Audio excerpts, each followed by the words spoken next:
ကျွန်တော်ရဲ့အိမ်မှာအရင်ကတလမီတာခဆောင်ရတာမနှဲဘူးဗျ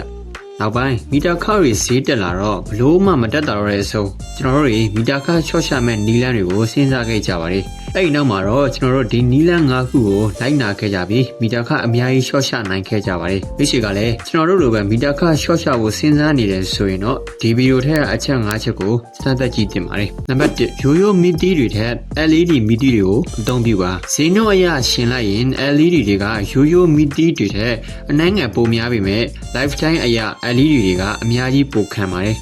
အဲ့ဒါအပြင်ရိုးရိုးမီတီတွေကဝက်ပိုစားပြီးအပူထုတ်လွှတ်မှုအရင်များပြီးမီတာခကိုပိုကုန်စေပါတယ်တခြားတစ်ဖက်မှာတော့ LED တွေကဝက်နည်းနည်းနဲ့အပူထုတ်လွှတ်မှုနည်းပြီးမီတာခကိုတက်တာစေပါတယ်နံပါတ်2 inverter type aircon တွေကိုအသုံးပြုပါအိမ်သုံး aircon တွေမှာရိုးရိုး aircon နဲ့ inverter type aircon ဆိုပြီး2မျိုးရှိပါတယ်ရိုးရိုး aircon တွေမှာ compressor က speed တစ်မျိုးထဲမှာပဲအလုပ်လုပ်ပါတယ်သတ်မှတ်ထားတဲ့အပူချိန်ကိုရောက်တဲ့အခါ compressor ကရက်သွားပြီးနောက်တစ်ချိန်အပူချိန်ပြန်မြင့်တက်လာတဲ့အချိန်မှာတော့ compressor ကိုပြန်ပြီးတော့လက်ပတ်စေပါတယ်အကျိုးဆက်အနေနဲ့ကတော့ starting current ကိုမြင့်တက်စေပြီးမီတာခကိုပိုကုန်စေပါတယ် starting current ဆိုတာကတော့ motor တို့ compressor တို့လို magnetic field အရာ induction လုပ်ပြီးလက်ပတ်ရတဲ့ပစ္စည်းတွေမှာစသုံးတဲ့အချိန်ပုံမှန်သုံးနေကြ current ရဲ့3ဆကနေ9ဆလောက်ထိမြင့်တက်လေ့ရှိပါတယ်ဒီလိုမြင့်တက်စေခြင်းက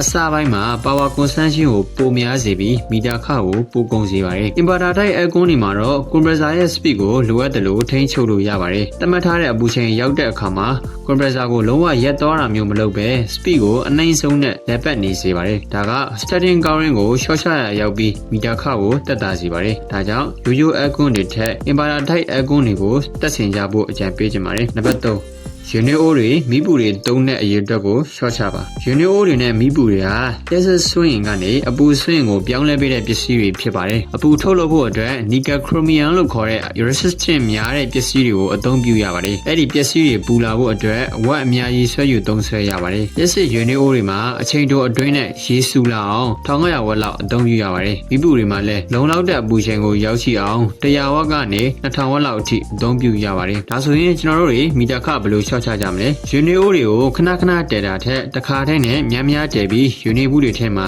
ထည့်တာပါမီးပူတွေကိုလည်းတိုက်ရမဲ့ဝတ်တွေစုထားပြီးတစ်ခါတည်းတိုက်ချင်းကနီကယ်ခရိုမီယမ်ပစ္စည်းကိုပူလာအောင်လုပ်ရတဲ့ပါဝါကိုရှော့ချရရောက်ပြီးမီတာခကိုတက်တာစေပါတယ်နံပါတ်4ဖန်တန်လုတ်ဖြစ်စေမဲ့ပစ္စည်းတွေကိုပိတ်ပါဖန်တန်လုတ်ဆိုတာကတော့လျှက်စစ်ပစ္စည်းတစ်ခုကိုအသုံးမပြုဘဲထားရင်တော့ဆွဲယူသုံးဆွဲနေတဲ့လုတ်ကိုခေါ်ဆိုတာပဲဖြစ်ပါတယ်ဥပမာမိတ်ဆွေကပူလာတဲ့အခါမှာအဲကွန်းကိုဖွင့်လိုက်တယ်အချိန်အနည်းငယ်ကြာလို့အေးသွားတဲ့အခါမှာတော့မိတ်ဆွေက remote ကနေတစ်ဆင့်အဲကွန်းကိုပိတ်လိုက်တယ်ဆိုပါစို့ remote ကနေပိတ်လိုက်တယ်ဆိုပေမဲ့အဲကွန်းကလုံးဝအလုံးမလို့တော့မဟုတ်ပါဘူးအဲကွန်းကို remote နဲ့ပိတ်လိုက်တဲ့အခါအဲကွန်းက standby mode ကိုပြောင်းသွားတာပဲဖြစ်ပါတယ်နောက်တစ်ခါမိတ်ဆွေက remote ကနေအချက်ပြတာကိုအစင်သင့်စောင့်နေတယ်လို့ဆိုလိုတာပဲဖြစ်ပါတယ်ဒါကအဲကွန်းထဲမှာရှိတဲ့ control circuit တချို့ကိုအမြဲတမ်း run နေစေပြီးမီတာခကိုအနှဲငယ်တက်စေပါတယ်မိတ်ဆွေရဲ့ TV တွေအမသွင်းမဲ့တက်ထားတဲ့ mobile phone charger တွေဟာဖန်တန်လို့အမျိုးအစားတွေပဲဖြစ်ပါတယ်